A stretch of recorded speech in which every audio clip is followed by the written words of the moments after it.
Donc, de regretter mémoire Tom Yoms avec Charlotte Dibango. Voilà, pour nous entretenir au cœur de ce programme, le Zénith qui se poursuit donc à l'instant même avec la suite de vos messages qui nous sont parvenus autour des principales thématiques. Il y a eu l'immigration en compagnie de notre invité.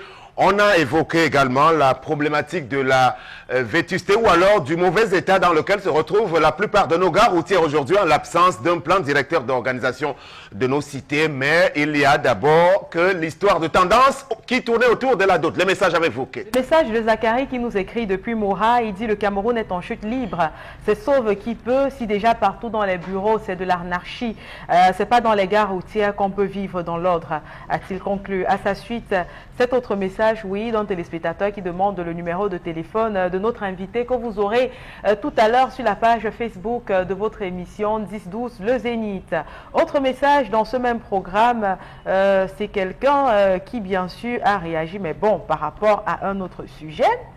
Et le message de quelqu'un qui nous écrit, qui s'appelle Mbou, il dit vraiment ce que vous dites en studio corrobore vraiment avec l'observation sur le terrain, car ces agences créent les embouteillages dans la ville. Et puis il conclut en disant beaucoup de courage à vous. Autre message arrivé au numéro de téléphone affiché au bas de votre petit écran, c'est Dibot Ndompe qui nous écrit depuis Yaoundé pour apprécier l'émission et également donner son point de vue. Lui qui pense que les agences de voyage éparses dans les villes créent le désordre. Par rapport au sujet de tendance, Lucrèce nous a écrit du quartier dépendant Omnisport. Elle dit, dans un couple, on doit s'entraider. Alors, si la famille de mon fiancé est compliquée du genre, une grande partie dit qu'elle n'a pas d'argent. Dans ce cas, j'aiderai mon fiancé à verser ma dot. Conclut Lucrèce qui nous a écrit ce matin. Et il y a Henri également qui nous écrit de Ngodi qui dit, si elle aime vraiment son époux, elle devrait participer à sa propre dot. La dot conclut... Quelqu'un qui nous a écrit de Bekoko dit « La dot ne doit pas dépasser 150 000 francs. Si ça dépasse, la fille doit payer le reste d'argent. » Et il s'appelle Beloko. Beloko également a écrit au numéro de téléphone affiché au bas de votre petit écran.